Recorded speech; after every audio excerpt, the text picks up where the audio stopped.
everyone, and welcome back to day 4 of the 12 Days of Christmas series. It's Justine here, and today we're looking at a awesome stamp from So Susie Stamps. And So Susie Stamps is sponsoring a $25 giveaway, so stick around to the end of the video to find out how you can grab that. Alright, so we're going to get started with a piece of 11 by 4 1/4 Nina Solar white cardstock, 110 pound, what I usually use for my card bases. I'm going to go in and I'm going to do some blending. Now I'm coming in off of the mat and working my way into the left, and I'm just going to be creating a splotch of color onto the paper. So as you're doing this, you just have to keep coming in from the side, working your way in to build up the color and shade that you like. It does take quite a while when using such a light ink to build up this intensity of a blue. And I want it to sort of fade off into nothing, so I don't want any harsh lines or anything like that. So the next thing I want to do is I'm going to be taking a stencil from Create a Smile Stamps, and I'm going to be adding some white texture paste. This is from Dreamweaver, and it's glossy texture paste in white. And I'm going to be using my palette knife to spread that over. But before I do that, I'm going to mask off an area using my stencil tape that I just got the other day. And I'm going to just be putting some of the snowflakes over the top of the color. So I'm just masking off a cluster of the snowflakes. Again, I don't want to be the entire stencil. I don't want to have the whole card covered in the snowflakes. I just wanted to add a small detail.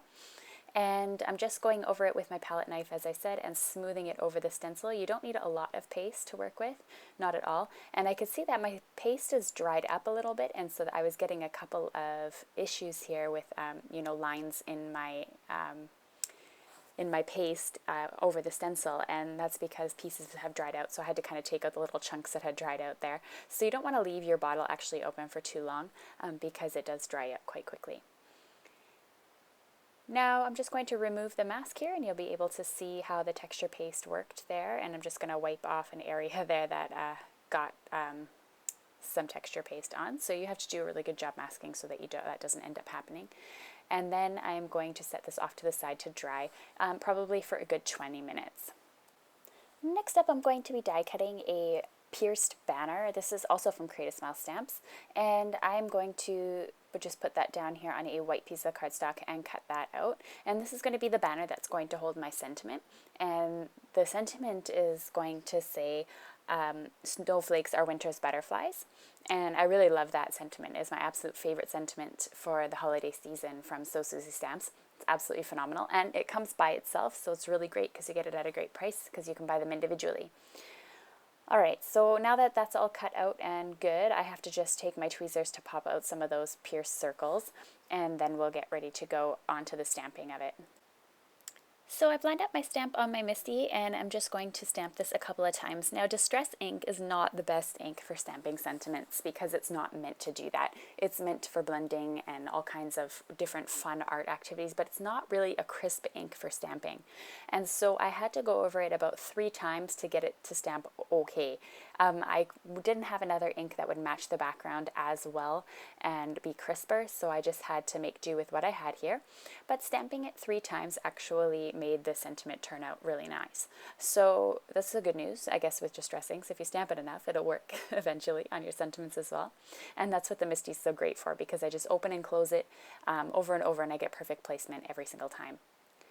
So next up, I decided, while my texture paste is still drying, to add some Rock Candy Distress Glitter from Tim Holtz and sprinkle that over top of the texture paste. I thought it would just add a little extra sparkle to the card and a little extra something. I was thinking about adding Wink of Stella somewhere, the brush pen with the glitter, and then this came to mind to add a little bit of flair. So I'm just going to empty the contents back into my bucket, and we're good to go.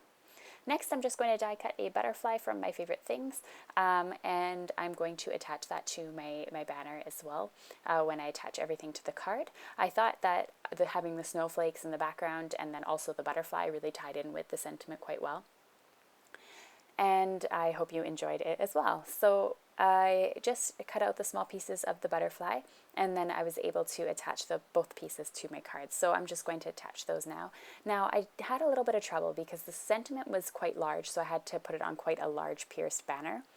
And I didn't want it to cover up that really big snowflake in the middle, because I think that in the texture paste, because it's quite beautiful and I didn't want to cover that. So I ended up putting the banner actually really close to the bottom because I really didn't want any of that large snowflake to be covered. And then I simply added the butterfly over top on the top corner of the banner, and then I ended up covering up a lot of the snowflake anyway, but that's okay. So I added it using some 3M foam tape, and I was able to just rip off a small enough piece to fit behind the butterfly. So you can still see that contrast of the snowflake and the butterfly along with the sentiment, and I think it's really quite pretty. So I'm just going to fold my card carefully here. I think my texture paste is still wet, so I wanted to make sure that I didn't flip it over onto the texture paste. And so I'm just using my bone folder to reinforce the fold. And that's the end of today's video. So thank you so much for watching, and I hope I inspired you to create a card like this yourself. And don't forget that So Susie Stamps is doing a $25 giveaway because of this video, and they're sponsoring it. And you can win by clicking on my blog link below. There are tons of ways to win, and also leaving a comment here on my video. So thanks so much for watching, everyone. All the supplies used are linked to below in the video description or on my blog. And here you're welcome to click at the top to visit my blog and supply list. You can click on the right on the subscribe button to subscribe to my channel. And on the photo there, you can click to see my video for day 4 last year. Thanks so much, everyone. See you tomorrow.